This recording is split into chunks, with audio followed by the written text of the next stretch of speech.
Combustion.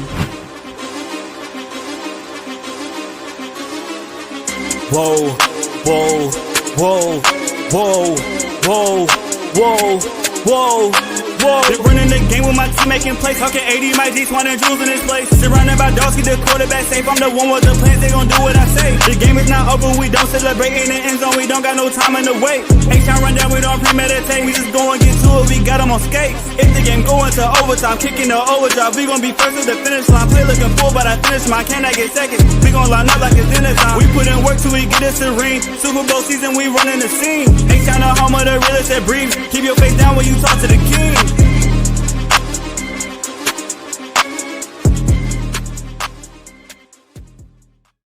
What up, y'all? Welcome back to another episode of the H-Town Rundown. This is your boy AD, and I got my special guest in the building. We got Jonathan Alexander from the Houston Chronicle. How you doing today? I'm good, man. Glad to have a little bit of day's rest, but yeah, it's exciting time of the year. Absolutely, man. Like I say all the time, it's a great day. Any day is a great day to be a Houston Texans fan and be a part of the Houston Texans organization. But absolutely, the Texans got a break today, so I was able to get you in before they head out. 2 more days of practice before they head out to West Virginia. Then they have the preseason game against the Minnesota Vikings on next Saturday. But initial thoughts on training camp so far, Jonathan? Anything that has piqued your interest or surprised you so far? As far as surprised me, I don't think anything has been crazy. I mean, I think the one of the more interesting things is just how good the secondary has been so far, and particularly one of the standouts has been Kalen Bullock, and I've been impressed with how he's performed in practice. He's made plays almost every practice. Has a couple of interceptions. One of the best pass breakups I've seen was the one yesterday when he was going step for step with Nico Collins. So I think he's going to be a big factor. And then, of course, you got C.J. Gardner-Johnson and Derek Stingley, the All-Pro, and Kamari Lassiter, who's also going to be good. So I think if they stay healthy, I honestly believe they could have one of the better secondaries in the league. Yeah, me personally, I put a video out a couple months ago when we traded for C.J. Gardner-Johnson. Said right now, I think the Texans have the best secondary in the NFL. Yeah. The way Kamari's been playing and showing up and growing, like you just said, Kalen is really taking a step up. I've seen him make highlight plays or been talked about every single day at camp, him doing something. So it's been great to hear about that. And then C.J. Gardner-Johnson is a monster, man. The mentality, I love it. And then, of course, Jalen Petrie is back with the new contract. So definitely love the secondary, and I'm sky high on the secondary. So I definitely agree with everything you just said about the Houston Texans and the secondary. But, the most polarizing topic for the Houston Texans this whole offseason, ever since the Kansas City Chiefs game where they gave up, 8-9 sacks against the Chiefs. Yeah. It's been all about the offensive line. Of course, they traded Lamar Tunsil in the offseason, made some changes, sweeping changes, trading Kenyon Green, releasing Shaq Mason, signing a whole bunch of guys. I call them lunch pill guys along the way. Then, drafting Ariante Ursery. But right now, it's a lot of talk about Ariante Ursery, a lot of hype around Ariante Ursery. Or Tate Ursery, however people want to say it, because I know Ariante is a hard name especially for us to say. Yeah. But Tate Ursery has been really, really showing out. But I want to ask you a question: what are your thoughts about Ursery and the offensive line specifically? Yeah, I mean, Ursery, I think he's done a good job of holding his own. I think you have to kind of temper your expectations when it comes to him, especially considering who he's going up against. And you could pretty much say the same about everybody, but he hasn't made a ton of bad mistakes or any noticeable mistakes. There might be mistakes that the offensive line coach may notice, but nothing that really stands out. And ideally, that's what you want from him. You want him to continue to not make mistakes and to continue to get better and develop over time. I mean, he's going to have a huge role, and they're going to have to count, and they're going to count on him this season and in the future. And everything I've heard from his teammates, they say he has a great mindset and he has a ton of potential. So he should continue to get better. As far as the rest of the offensive line, I think there's been some bumps and bruises. I mean, the good thing is they seem to be set on at least three offensive linemen at various positions, and probably four if you count Ariante Ursery. Mm-hmm. You just got to figure out that center role, and Yeah. I think again they've gone through some bumps and bruises, but I think the longer that they practice together, the better they'll be. Absolutely, I agree. As well, I do have a question though, because there's been a lot of discourse about one specific player that an offensive line that we drafted last year, and that was Blake Fisher. He's been getting a lot of negativity geared towards him, and I don't really understand it. Is Blake Fisher really performing that bad in camp, or is it just a lot of people trying to push Blake down to bump up Ursery? No, I mean I think Blake has made a lot of mistakes kind of early in camp. Hmm. During mini camp and OTAs, he was getting beat a lot by Will Anderson. Now Ursula was too, but Blake was running a lot with the first team, and Hmm. he was struggling. And then you get to camp, and within those first 7 days of camp, he had been called for a couple of penalties, couple of false start penalties, and was taken immediately out of the lineup. Hmm. So, while Ursary wasn't making the same mistakes, and it's a bad sign when you go 3 days in a row without being on the first team. Hmm. So Ursary has continued to not make mistakes, and as he continues to get better, I'd expect him to continue to be the starter and not lose that role. Not saying that the competition is over. Hmm. Ray Fisher still has a chance. The games will come, and that will decide a lot. But as of right now, Ursary has definitely passed Blake Fisher in the depth chart. Yeah, and I agree, rightfully so. Being that for me personally, I think I said it offline. I think Ursher is built to be a right tackle. Whereas I think Blake Fisher is more built to be a natural left tackle.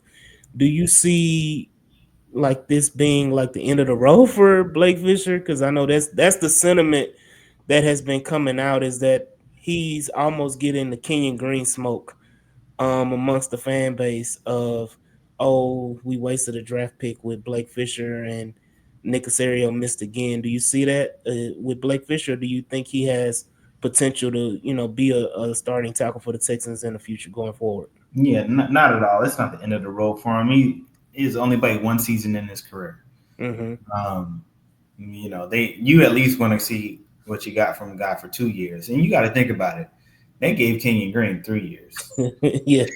so they're definitely going to be patient with Blake. And Blake Fisher's not even as bad as Kenyon was. Mm-hmm. Kenyon was a good guy. I shouldn't talk about him like that, but No, no. Look, I'm neither. from Atascocita, Kenya, my boy. My dad actually taught his parents, so I know Kenyon Green well. So Yeah, definitely. Or I am a big supporter of Kenyon Green. I get a lot of flack for supporting. I was getting a lot of flack for supporting Kenyon Green during his time here. But yeah, I mean, it wasn't in let me say this, it was inexcusable. yeah, His play was inexcusable. For the talent that he has, he didn't perform well here. yeah. But yeah, definitely wishing Kenyon Green the best. For sure. But I say that to say that they won't give up on Blake Fisher, and it doesn't mean that it's the end of the road. He still has a Mhm. chance to develop even this year. I mean, you look at it. Offensive linemen get hurt a lot often, Mhm. and Blake Fisher will be the primary swing tackle unless Trent Brown somehow passes him, is healthy and somehow passes him. So they're gonna need Blake Fisher at some point, and it's gonna be up to him to perform. Yeah, and that's the part I'm looking at, is because in my mindset, Blake Fisher and Ariante Ursery are your tackles of the future, and they're going to be starting left and right tackle for however long we can keep them. Um, and hopefully they can hold up and protect CJ. Um, you know, very well. Any other standouts in the offensive line group? I know Titus Howard has been getting a lot of praise as well. Yeah, I mean, Titus Howard's been doing well, especially considering he's making that switch, put on a little bit of weight, is wanting to be a leader. I think Lakin Thompson has held it down for all Mm, the flack he got in his last season with the Seahawks. I haven't seen him make many mistakes, and mm-hmm. he seems to be a great guy in interviews as well. Has a lot of experience. Is a little bit on the I can't even say that because we're the same age, but uh, And look, don't date yourself because look, I'm probably older than both of y'all. so I'm not about to say he's a little bit on the older side, but he has a little bit of veteran experience, and Mm-hmm. has played many games in his career. So Yeah. maybe that fit with the Seahawks wasn't um, the right fit for him, but I've seen good things from him so far in camp.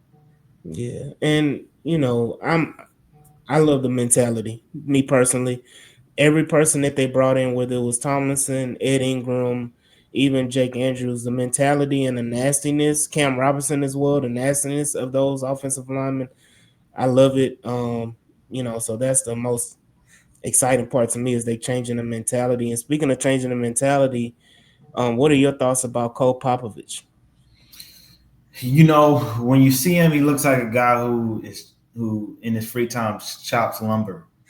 Um, and spends a lot of time outdoors. But his offensive linemen seem to love him. They Hmm. love the mentality that he's instilled. They liked him even before he got the promotion. They thought he taught them well, but uh, he had only so much power as an assistant Hmm. offensive line. It wasn't his room at the time, so Right. we bring him in, and he wanted to change up. He wanted to bring his own style, not Chris Strausser's style. Hmm. And he believes in giving that offensive line a new mentality, and they've said it, and they haven't been shy about it. But they want to play nasty, and that's what you want to see from an offensive lineman. You don't want to see,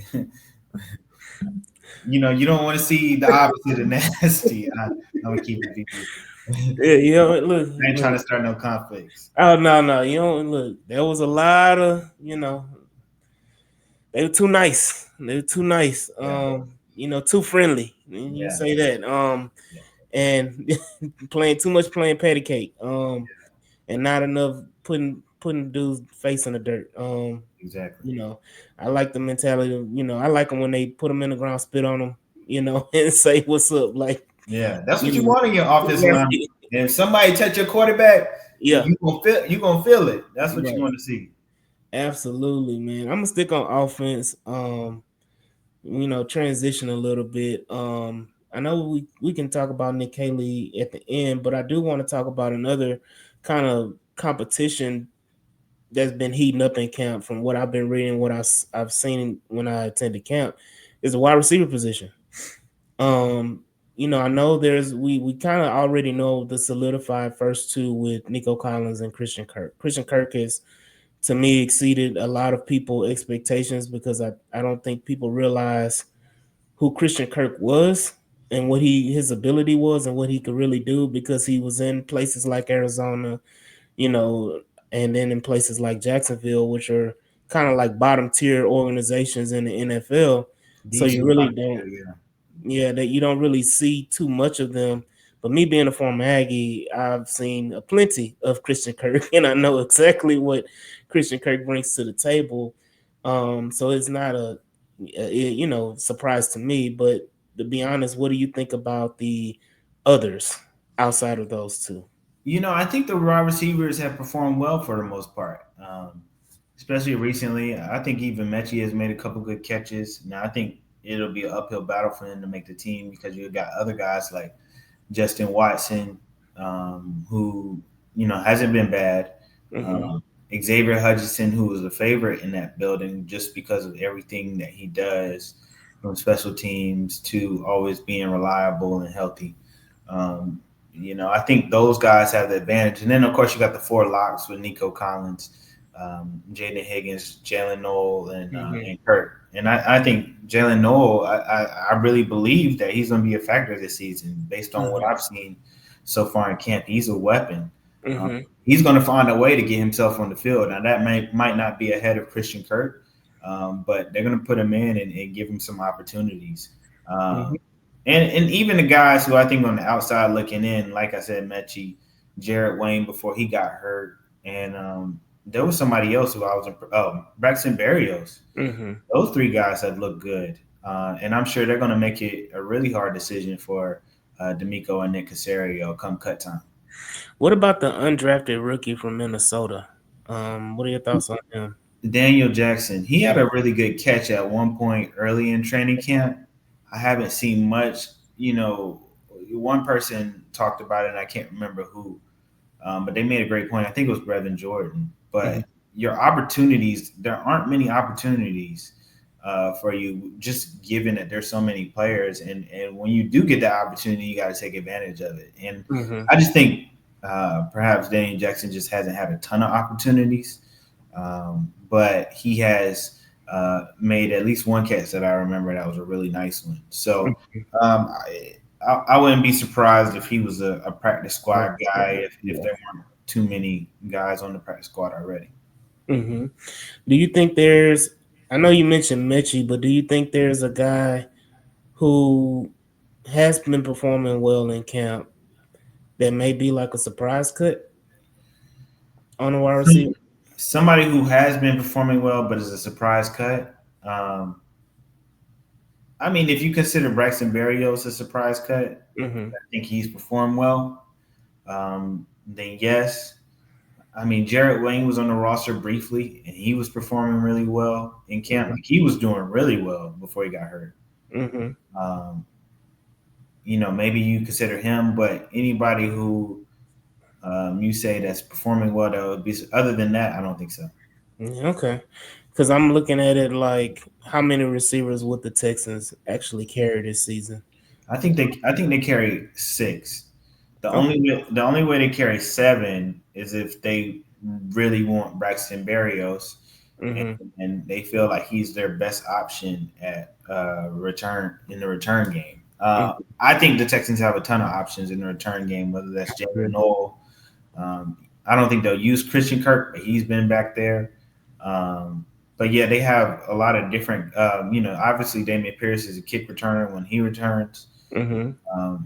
Few people who I'm not thinking of, but they have options in the return game that I don't think that they would need to carry seven players. And if you carry seven wide receivers, then that means you got to take away somebody else that's important. Tight end or running back or something. Yeah.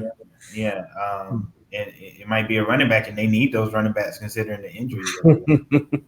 Speaking of running back and injuries, what have you heard about Damian Pierce? I haven't heard anything about him. Obviously, he's still on the pup list, Mm-hmm. so I don't even know what type of injury he has. Oh, wow.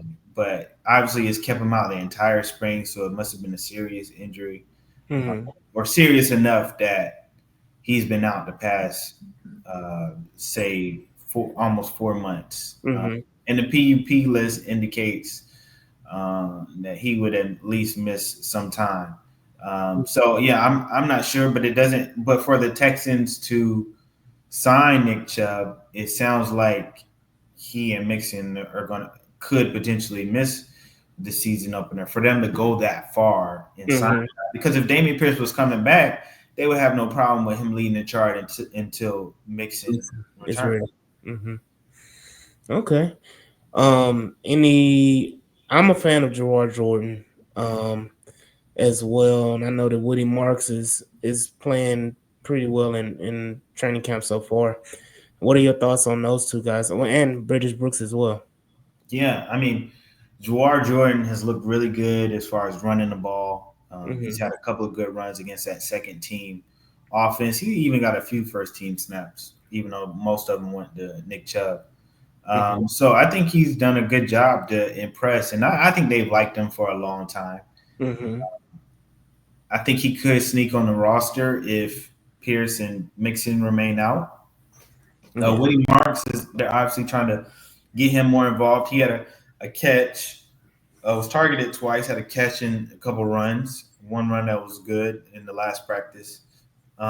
British Brooks, haven't seen much from him. I don't think he's gotten a ton of opportunities, but he made the team last year because Mhm. he Yeah. does the dirty work and he's a good special teams player. And Hmm. I've covered British since his college days. I covered his freshman year when he was in college. So I mean, he's a hard worker. Hmm. He's going to do everything he can to make this team, but it might also be difficult for him to make the team. Yeah, I agree as well. That's the interesting thing because you have the uncertainty with Joe Mixon and Damian Pierce. You know, those guys may be able to make the initial 53, but then soon as Joe comes back or, is active, then, they back on practice squad or, moving on from. But definitely, definitely. I do have some questions about Nick Caley's offense though.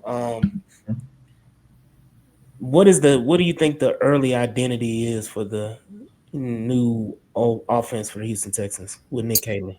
Yeah, I mean, I think they're going to run the ball. That's their primary goal. They want to establish the run and then use that to open up things in the passing game. I think they'll use a lot of two tight end sets. I think that's going to be really popular. You know, Nick Caley loves his tight ends, and the Texans have two tight ends who are capable of playing well. I thought Cade Stover has looked really good so far. I think he could take over tight end one, and Mm, I think if Dalton Schultz plays to his ability, I think he can still be a really good asset as well. And then Brevin Jordan, to be honest with you, he's looked good. It didn't look like he's missed a beat. I think he's fully recovered from that ACL injury. mm-hmm. So they have a lot of good options at tight end. I think the tight end is going to be utilized a lot. Um, um, but yeah, they'll try to establish that. I think they'll use those two tight end sets to keep people off guard. You don't know if Yeah. they're going to run or pass. So yeah, that's what I see. Would you say that it's night and day between him and about what Bobby Slook was trying to do? I mean, as far as the offense goes, a lot of the offenses are very similar around the league. Mm-hmm. They may have different principles. I think what stands out from Nick Caley more so is he has a little bit more command, has more of a presence Mm-hmm. um, than what Bobby Slowick had. I think that was one thing from people who I talked to that Bobby Slowick struggled with, and that was really commanding the room. Now I think people respected him, but as an authority figure, as a person who comes down hard on you, they didn't see him as that, and I think you kind of need that. Um, Mm-hmm. and I think Nick Caley does that, and I think they feel like he's very personable. He's a down to earth guy.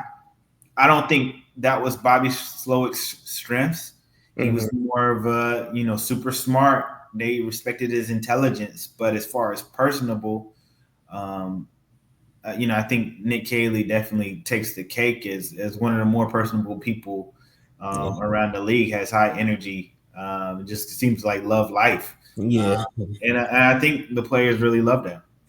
Look, I love it because I was at training camp practice on Saturday and I heard him. and I heard him. Yeah, So yeah, yeah. that's something like, I think we talked about on our podcast before.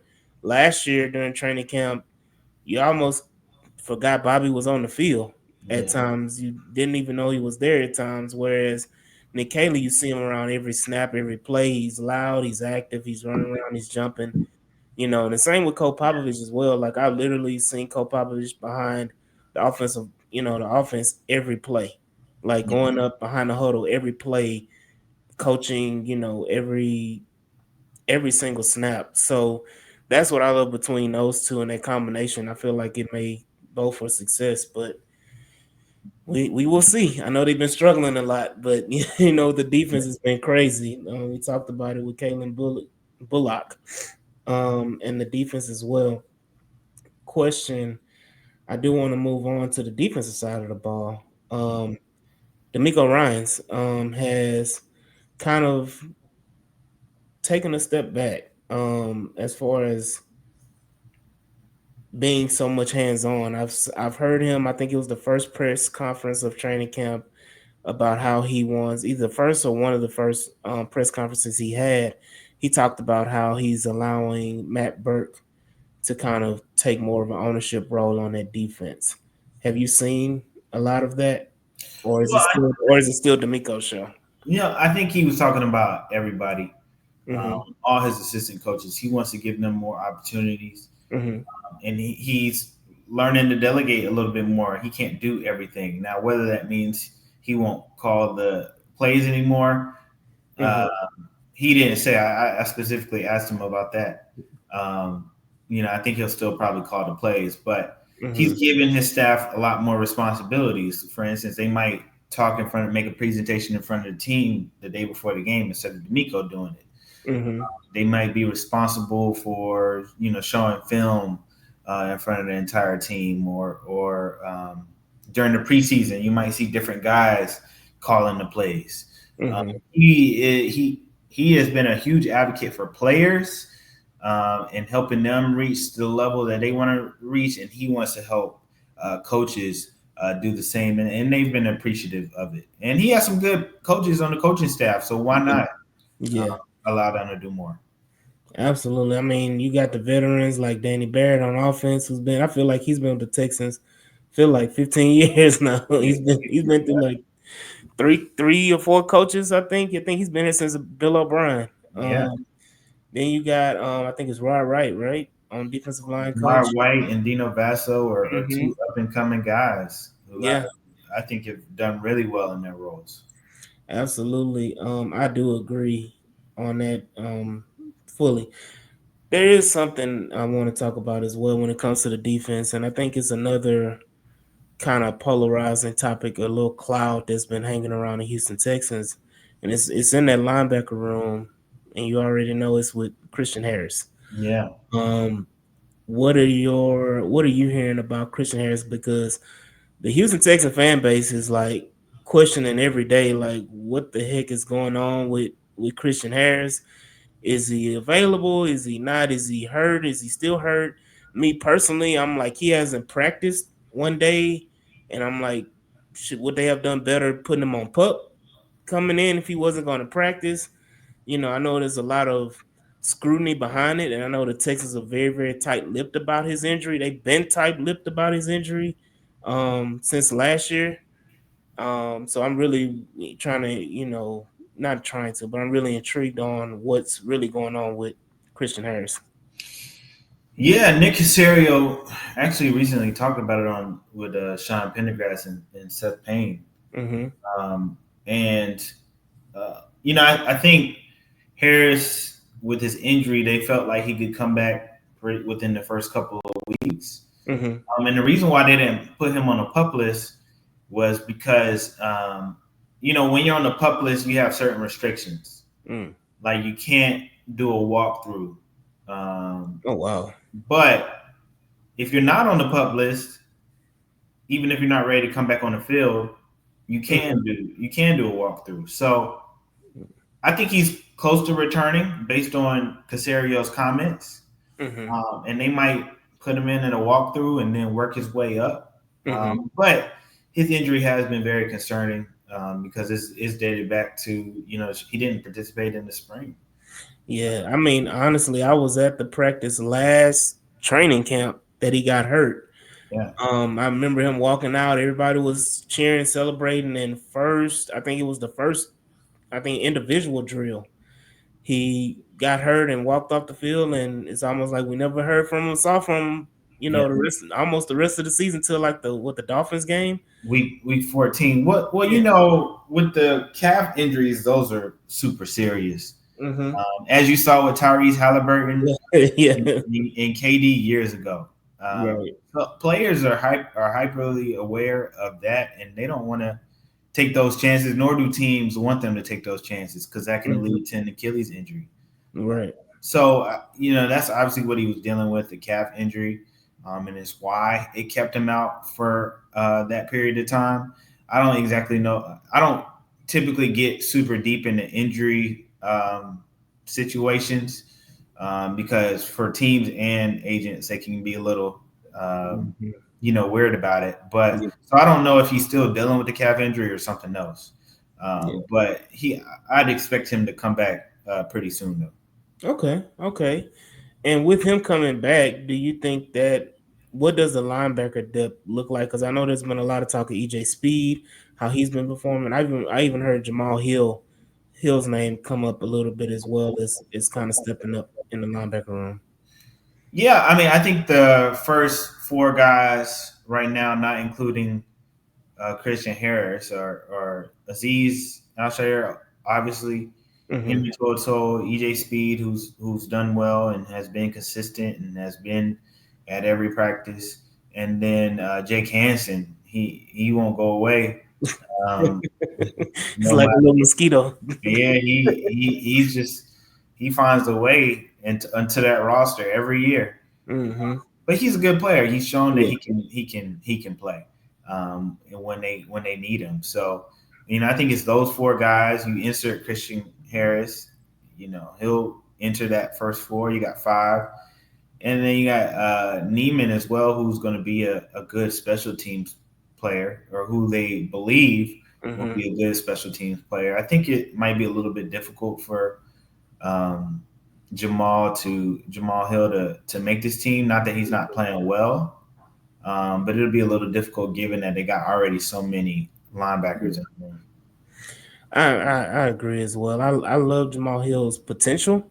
I just think it'll take him a little minute to kind of develop. I mean, he was a converted safety as well, similar to Christian Harris.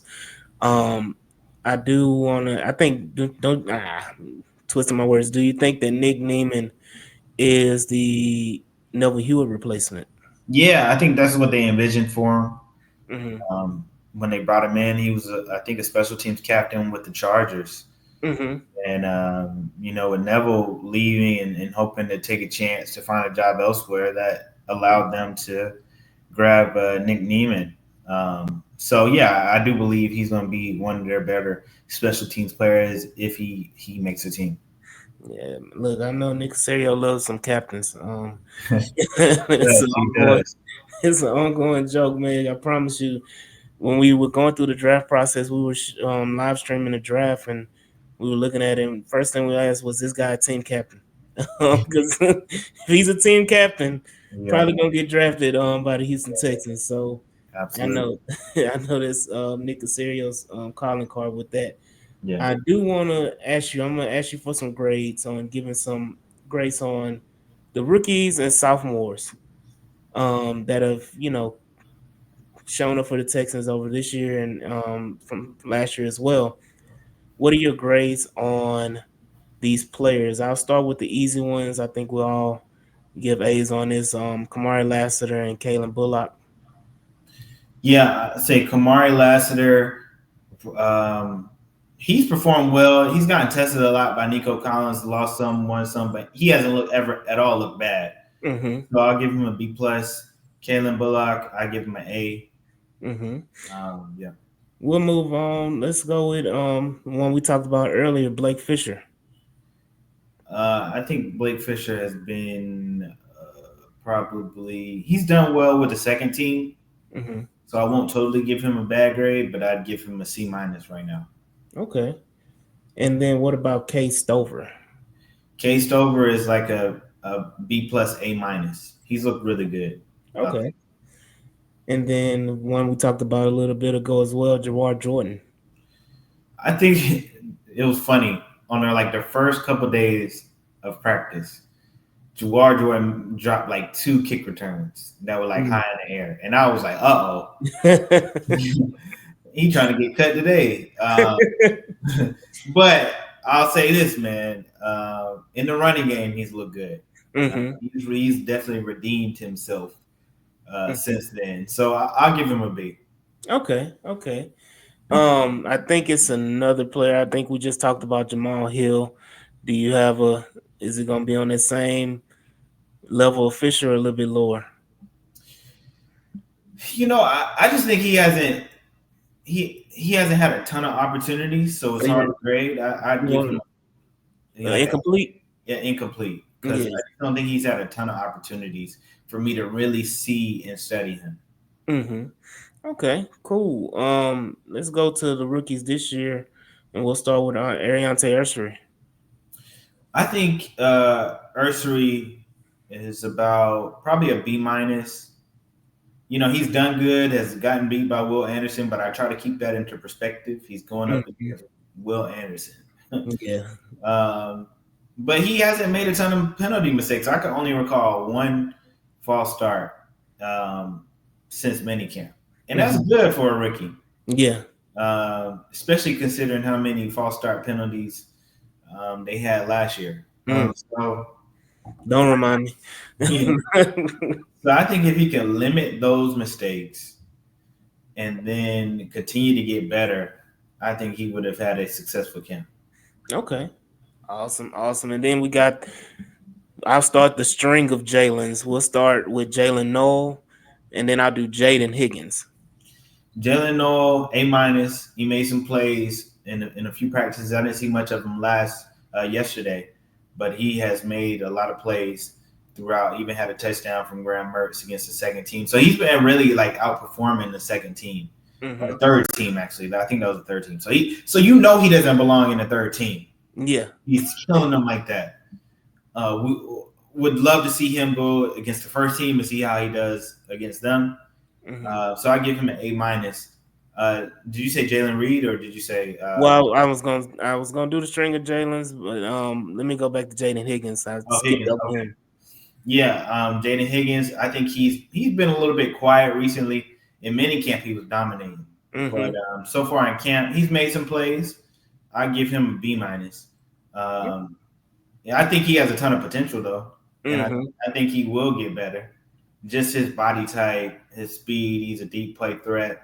He's probably got to gain some confidence. I think he'll get better. Do you think the Heat got to him? That probably it affects a lot of people. That Yeah. that Houston Heat is no joke. But Yeah. I wouldn't have any concerns with Jaden Higgins. I've seen what he can do. Mm-hmm. So just because he's been quiet recently doesn't mean that he's not gonna have a good year. Gotcha. Gotcha. And then now we can go on the string of Jalen Reed and Jalen Smith. So both of those guys have made some plays. Jalen Smith with a couple of pass deflections. So I give him a B. He's looked good at times. Mm-hmm. And then Reed, I think he's been one of the more impressive rookies. Two interceptions, which is huge for a young Yeah. rookie in camp. Picked off Davis Mills, picked off Graham Mertz. Mm-hmm. He has a knack for getting at the ball. You know, I think I was reading a lot when he got drafted, and a lot of people were saying he's a fourth round pick. So for the Texans to get him in the sixth round, that's a really good value. And to me, he's showing that. Mm-hmm. A lot of sixth round, seventh round picks don't really show up. They tend to get cut too, even in their first seasons. But I could tell you this thing: he's benefited from Jimmy Ward not being out there. Mm. The team could give him bigger looks, and I think he's even if Jimmy Ward was out there, if they had known that he was playing like that, I think he'd make the team. But I think he has Yeah. an even better chance with Jimmy Ward not being out there. Absolutely. I think, Reed is a see ball, get ball Yeah. player. I love those players, see ball, get ball. And then we'll go to Woody Marks. I think Woody Marks is probably around a B minus. Like he had some good runs, had a catch. I saw him also drop a ball, which isn't great. Um, but I mean, he's played fairly well for what he's been able to do. I don't think the run blocking has been superb Mm-hmm. through these first seven practices. That needs to get better. But I have no concerns about Woody Marks as of now. He's a big body guy. So I'd expect he has a lot of potential ahead of him. Yeah. I'm excited about Woody. We actually met him at an Astros game before training camp started. So it's nice Nice. to see him there as well and meet him. And then the last two are Luke Lachey and Graham Mertz. I hadn't seen a lot of great things from Luke Lachey. Not saying that he's been terrible, but the times that I have paid attention to him, I've seen a couple of drops or Mm-hmm. maybe short catches. So I give him a C. Um, I think he has an uphill battle. Brevin Jordan's definitely outplaying him. Mm-hmm. And of course, Kay Stover and Dalton Schultz are the automatics. I don't see a path for Luke Lachey to make the team. I think he could potentially be a practice squad guy, Mm-hmm. but I don't see a pathway at all for him to make the team. Um, and then who was the other guy you mentioned? Graham Mertz. Yeah, Graham Mertz. I think he's had good moments for a rookie. Mm-hmm. He's made some throws that I was surprised that he made.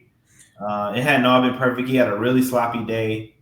The one day where they threw all those interceptions, and then Mm-hmm. yesterday's practice too. But that's a rookie. Yeah. He has a difficult path too. I don't think he's going to make the roster either. I think they Yeah, can. I think they'll figure out a way to stash him on a practice squad too. that's Um, that's that's the question I was going to ask as well. Do you think they would he could he if he performed well probably during the preseason games? Do you think he could possibly push for that third quarterback? Because I know they haven't had three quarterbacks on a roster. That's kind of foreign with Nick Casario and D'Amico Ryans. Do you think that this could be a year with Graham Mercer if he kind of ups his level of play?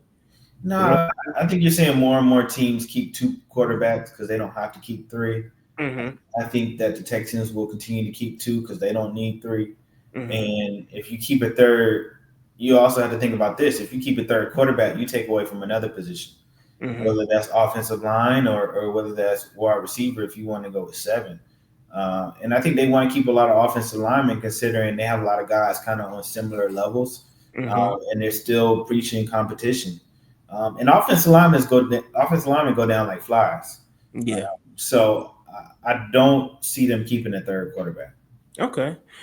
I'm gonna continue with the quarterback topic because it's been a lot of hoopla by our boy Clint Sterner, Mhm. kind of raising doubt about CJ Stroud and the amount of snaps he's taken in training camp so far. And I'm like, they're literally he's taking. I don't see an issue with it.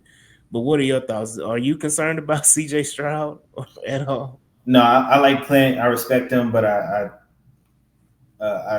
vehemently disagree with Yeah. that point. I think they're overreacting, which I think sometimes radio people tend to overreact a little bit. Hmm. Um, and I'm not concerned. I think he's taking the same amount of snaps as Davis Mills.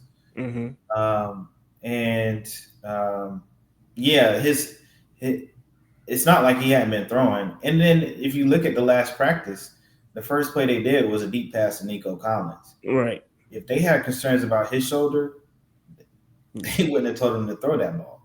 Exactly. Um, D'Amico and Nick were extra careful with CJ Stroud this offseason, not letting him throw in OTAs during that time period. So, I'm not concerned at all. Now, of course, you have a little bit of, you want to manage it because he's had shoulder soreness throughout his career, but it's never developed into anything that is serious that's even kept him out of a game. He's had to manage it, and it's just like baseball players; they have to have rest too. Right. So they'll manage it, they'll monitor it, but I don't have any concerns at all. Okay. Any concerns about CJ picking up the offense or, as far as with Nick Cayley? Nah, he's a smart guy. He's been working on it. He's been in Houston for most of this offseason, learning his playbook. I mean, CJ is one of the brighter quarterbacks in the league. I got no concerns about that either. Okay. Cool. Cool. I got two more things. One is a question about the offensive lineman that we didn't talk about, and that I think he's been the forgotten child of a lot of people talking about the offensive line, and that's Juice Scruggs. Yeah. What are your thoughts on Juice Scruggs? How has he performed? Do you see he's in the doghouse, or do you see he's kind of working his way out, or is just kind of being over exaggerated? Yeah, I think it's interesting with Juice because I didn't think he didn't play well at center, but I didn't think he played bad at guard. Mm-hmm. Yet, they didn't play him in that final playoff game, which I thought was a mistake. It absolutely was. I don't even think it was a thought. I think it definitely was a mistake. Yeah. I mean, considering how bad Shaq Mason had played before, considering he was coming off an injury, and considering Juice Scruggs had a good game against the Chargers where they had their best offensive performance in weeks, uh, Mm-hmm. they should have played him. Having said that, he's been running with the second and third teams, almost exclusively with the third teams. I haven't noticed any mistakes in his game. I haven't noticed any bad things that stand out. Maybe there are things that show up on film that they're not pleased about. Maybe it's the mindset thing. Cole Popovich is holding players accountable.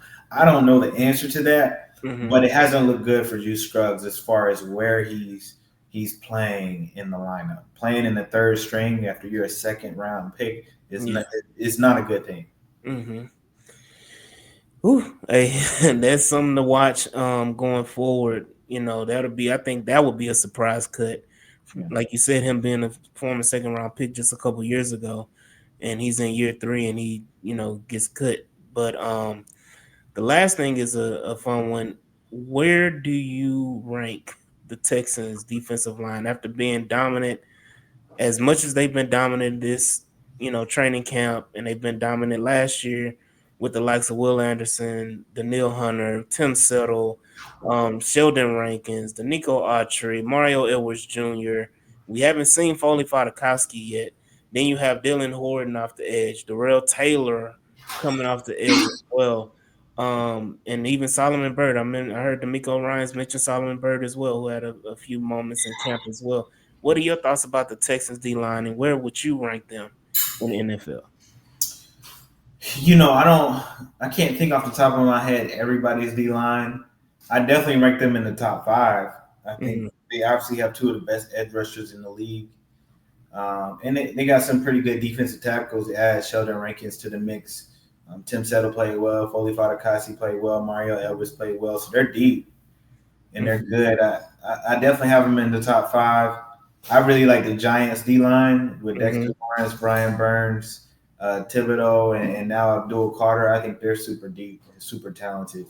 Mm-hmm. Um, Steelers have a good D line. Mm-hmm. TJ Watt and Highsmith. Um, I can't think of who else. The Eagles. The Eagles obviously have a great D line. Yeah. I do think the Texans are somewhere in the top five. Mm-hmm. Okay. Me, I'm gonna put my personal bias. I think they, top two. I would say the Eagles probably got it, and I think they got a. I think the depth on the Texans defensive line kind of outweighs the others. But I would. That's just me being a homer and a fan. But again, thank you, Jonathan, for joining me and joining H Time Rundown tonight. Um, Let us know where we can find you, because I've been following you. I've been reposting, especially after your camp observations. It's been crazy, and then you did the what was that with DJ? You had the little sit down. Oh yeah, y'all with Chance. Oh, with Chance, that's right, Chance, and then Hannah came over. Yeah, yeah. So yeah, what are you, where can we find you, follow you? We support you. Yeah, I mean, you can find me on Twitter at JONM Alexander. It's on the screen too. Mm-hmm. So John M. Alexander. And then on TikTok and Instagram, it's John M. Alexander, but an underscore at the end. So you can find those are my social medias. And then, of course, I write everything on HoustonChronicle.com Mm-hmm. /sports/Texans. Y'all Um, pay. Y'all go ahead and pay the little fee, man. Pay and subscribe. Just do what you do. 25 cents for 3 months. Like y'all got that Come on, somewhere in your pockets, in your jeans, in your drawer somewhere. man. It's rattling around somewhere. Y'all go ahead and pay that quarter for them 3 months, man. Go ahead and support our boy Jonathan Alexander at the Houston Chronicle. Read his articles, because they are great articles. He's very intelligent. He puts out crazy content. So y'all go ahead and make sure y'all follow him, support him, and again, thank you so much, Jonathan, for coming on the H Time Rundown, to giving us your time. Again, y'all be on the lookout for him, and we will see y'all, man, on the next episode of the H Time Rundown, man. Peace. Appreciate you.